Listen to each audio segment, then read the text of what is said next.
The emerald pool east of town holds a secret. What's beneath the water isn't a reflection, but who each person could become. The shy girl appears underwater as a brave singer. The stern teacher becomes a gentle storyteller.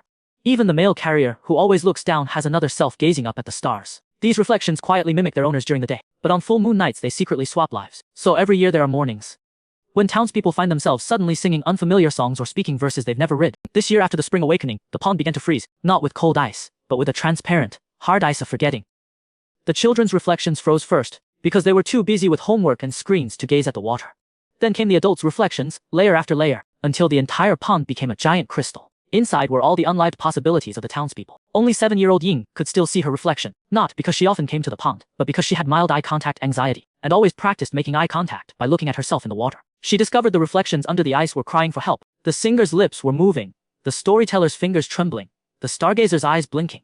The adults planned to break the ice for water. Ying stood in front of the pond, holding up her little mirror. Maybe we should look at ourselves first. She did something simple yet no one had ever done. She lent her mirror to everyone, asking them to look at themselves for 30 seconds. The first to take the mirror was the always complaining shoemaker. He looked and suddenly said, "My eyebrows, they're exactly like my father's."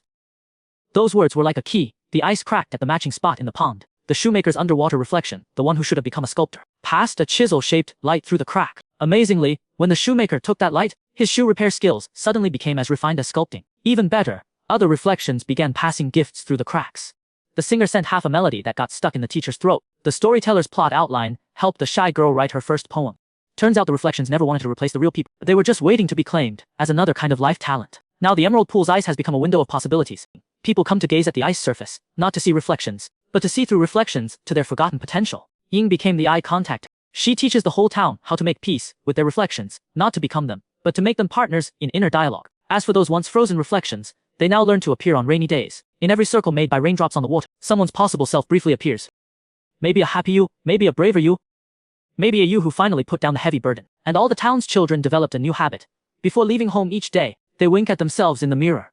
Because the adults started believing that when you're kind to yourself in the mirror, the second you in Emerald Pool will also dance under moonlight, a dance you never learned, but always belonged to.